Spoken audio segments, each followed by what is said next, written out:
Hi again guys, and welcome to episode 40 of D.A.R.C, or Does Anyone Really Care? The mini review series for Gran Turismo, primarily Gran Turismo 6, where we're just highlighting certain cars which deserve really to be used more than the majority of players do use them. Now in this episode we're featuring a car which certainly does fall under that category. It's the Audi A2. Now this car is extremely rarely used from what I've seen. I don't recall ever seeing anyone use this car online. Now I'm sure many of you guys do own this car. That's not the point of this series. The point of this series is for people who haven't bought this car to try it out, and for those of you who have bought the car but maybe haven't used it in ages, or just have it in the garage and perhaps forgot about it even, to just get out the car and tune it and use it for what this car could potentially be good for. So on that point, what could this car be good for? It's a front engine, front wheel drive, relatively small hatchback. It's quite narrow, not particularly short. It's a reasonable sized car in length, reasonably tall, still has a pretty good centre of gravity, but it's reasonably tall, but it's very narrow. And interestingly, the car has a completely aluminium structure, which was, I believe, the first in its time of any production car.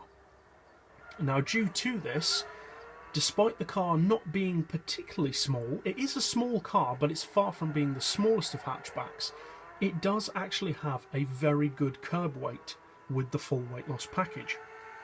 Thanks to the copious use of aluminium, or aluminum if you're in America, it only weighs 803 kilos, which is very light for a car of its size. But the PP on it is quite high. It sits fully tuned at 491 PP, which, I don't know about you, but I thought that seems a bit high, to be honest, especially when you consider that fully tuned is putting out 260 horsepower, which, although it's definitely not shabby, it's not exactly record-breaking either, and it's far from being the most powerful hatchback in the game. So why is the PP so high? Because 491 is very high for a car with that power, especially for a front-wheel drive car with that power, because front-wheel drive cars can be very hit and miss in terms of their trackability when fully tuned. Some of them cope with the power very well, some of them really don't. So can this Audi cope with the power?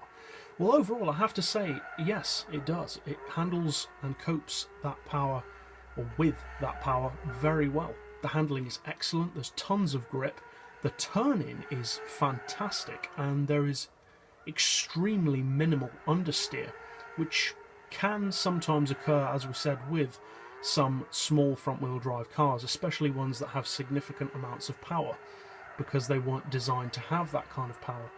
But this Audi copes with it beautifully.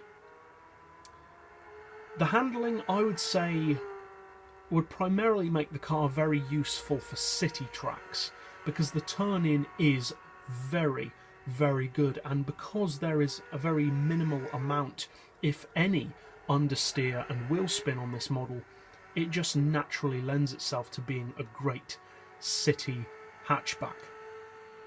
Now, the performance isn't going to break records, and I wouldn't necessarily recommend using it at the 491 PP level of racing, because it's just not competitive enough for that PP. But for a lower PP, say 400, 425, 450, maybe even 475, it does definitely have the potential to be a great little speciality car for those tracks where nobody thinks to use that model.